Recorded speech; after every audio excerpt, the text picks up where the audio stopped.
Hey guys, welcome back to my channel. I'm so happy for you to be here with me today. Thank you for liking and sharing and just resonating with my content, you guys. It really means a lot to me because these are a lot of the thoughts and opinions that I have on certain things, and I'm glad that there are people out there who truly resonate with what I have to say.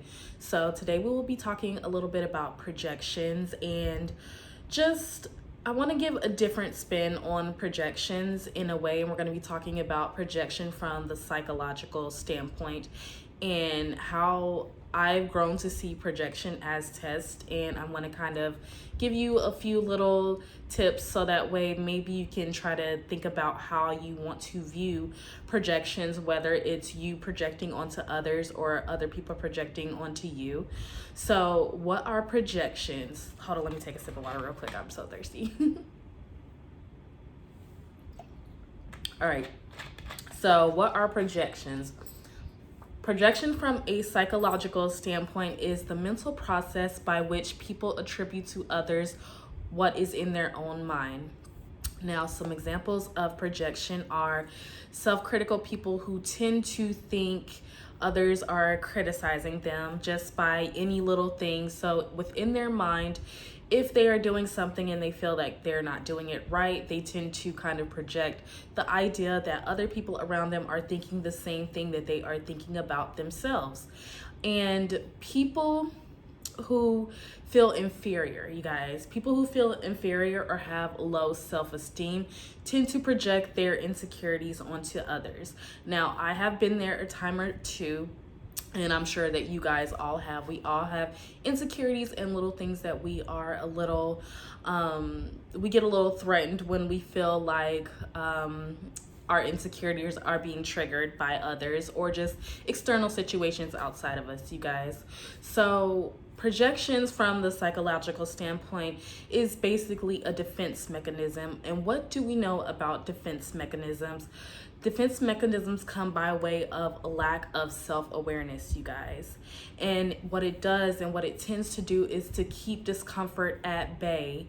And it's mainly to basically keep discomfort at bay about ourselves and outside of our awareness. So what that means is we use projection. Some people who tend to use projection, they use it as a way to mask or to keep certain awarenesses away so they won't have to look at what the deeper issue really is, okay? So I'm going to talk a little bit about how shame puts you into a proving mode. So projections, what they tend to do is put you into a proving mode. And as we realize, guys, there's nothing to prove in this world to anybody. All you really have to do is prove to yourself that your desires, your needs, and wants are, you have to validate those and you have to carry them out for you to see the type of changes that you want in your life, because other people respond to how you see yourselves, you guys.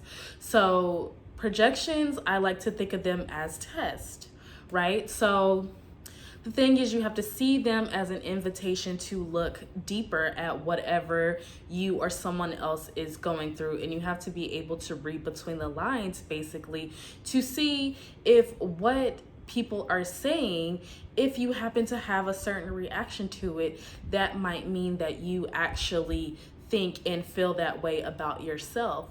But what projections tend to also do, and this is something that I've had to realize in order to help my relationships with other people when they have projected their insecurities onto me, was to sit back and think, okay, this is not about me. Because sometimes the arguments that we have or the disagreements that we have, which are from projection based arguments or disagreements, is sometimes you have to see that other people are telling you what they really are feeling about themselves in that moment, and they are projecting it onto you so that way it self-soothes them and they realize like, okay, well, of course it's happening this way or that way, all in attempts to shy away from the things that they personally may need to change. And some people do it knowingly and some people do it unknowingly, and most of the times it probably is unknowingly, you guys, because sometimes I have put projections out onto other people, and then I realize, like, okay, this is actually how I'm really feeling about myself internally, and I want to look at it as a way to kind of figure out where my shame is around certain aspects of my insecurities, you guys. So I do see projection now as an invitation to look a little bit deeper within myself or within the other person, because you can understand a lot about a person by listening to what they are projecting onto you, you guys. So the goal is to look at your weaknesses in the face about the things that we struggle with, you guys, within, and find acceptance in order to bring the solution to make change within.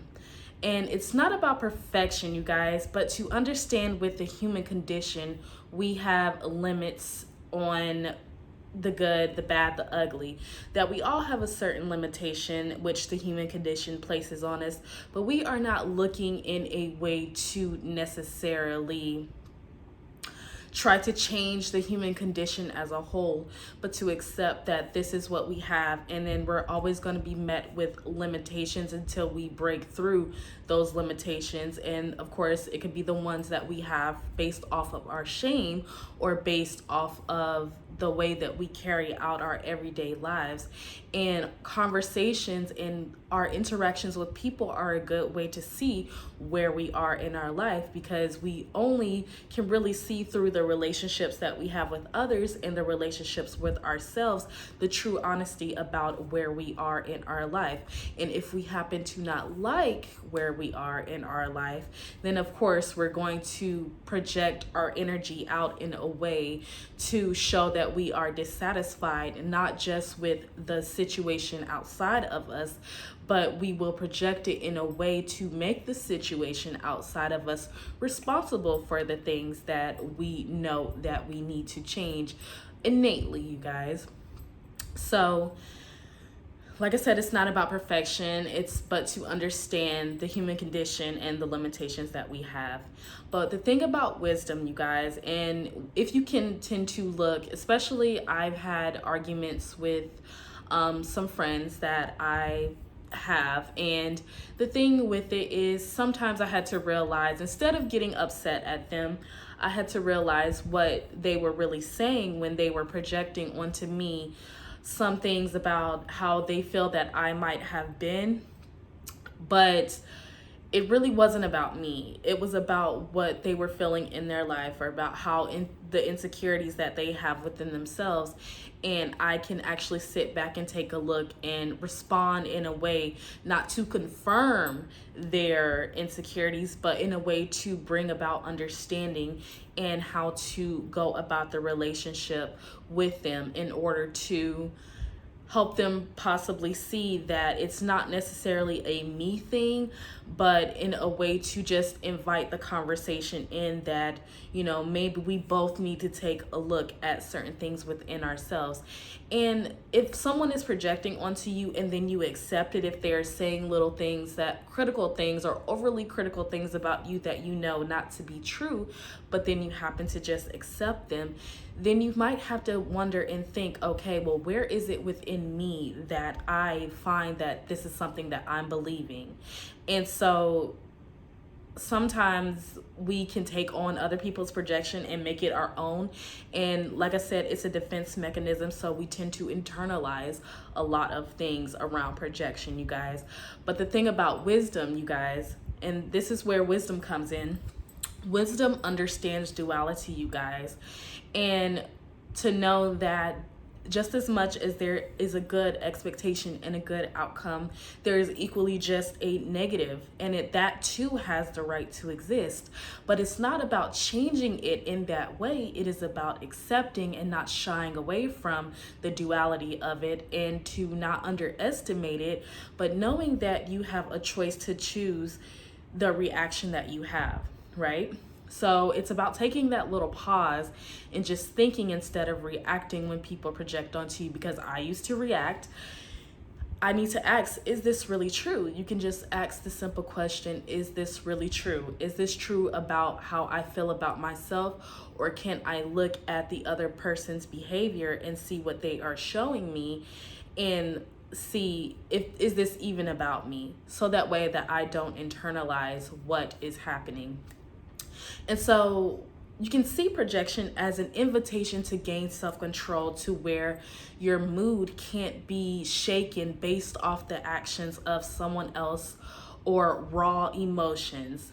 So I'm going to wrap it up by saying basically projections from other people or ourselves, whether we are projecting out into the world that we are insecure, or we're having a hard time with life, or even if others project things onto us and we internalize it, maybe we can see it as projections, as an invitation to know thyself, you guys.